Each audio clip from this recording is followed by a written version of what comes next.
Bumi terancam perang, libatkan Rusia. Konflik Rusia dan Ukraina masih memanas.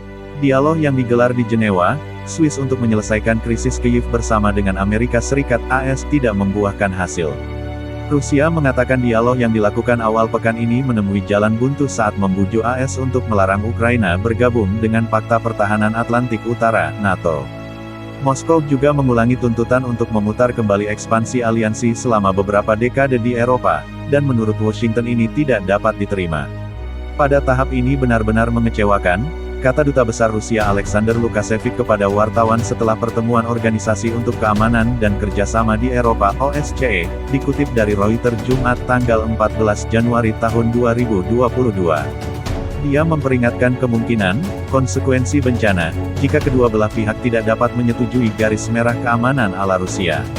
Di sisi lain, Moskow juga tidak menyerah pada diplomasi dan bahkan akan mempercepatnya. Di Washington, Gedung Putih mengatakan ancaman invasi Rusia ke Ukraina tetap tinggi, dengan sekitar 100.000 tentara Moskow dikerahkan.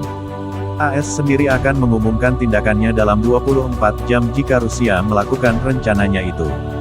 Drama perang terdengar keras, dan retorikanya menjadi agak melengking, kata Duta Besar AS untuk OSCE, Michael Carpenter, mengatakan setelah pembicaraan dengan Rusia di Wina. Ancaman invasi militer tinggi, kata penasihat keamanan nasional Gedung Putih Jake Sullivan kepada wartawan. Tidak ada tanggal yang ditetapkan untuk pembicaraan lagi.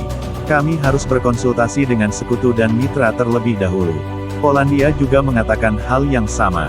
Menteri Luar Negeri Polandia Zbigniew mengatakan Eropa berisiko terjun ke dalam perang karena Rusia yang belum menyerah pada diplomasi terhadap Ukraina.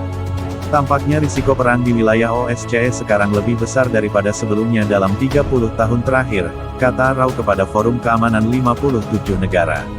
Rau melaporkan tidak ada terobosan pada pertemuan Wina, yang diikuti Rusia AS, pembicaraan di Jenewa pada Senin dan konferensi Rusia NATO di Brussel pada Rabu. Ketegangan antara Rusia dengan Ukraina serta NATO sendiri dimulai pada tahun 2014 lalu. Rusia telah merebut semenanjung Crimea dari Kiev dan mendukung pemberontakan separatis yang berusaha menggabungkan wilayah itu dengan Moskow.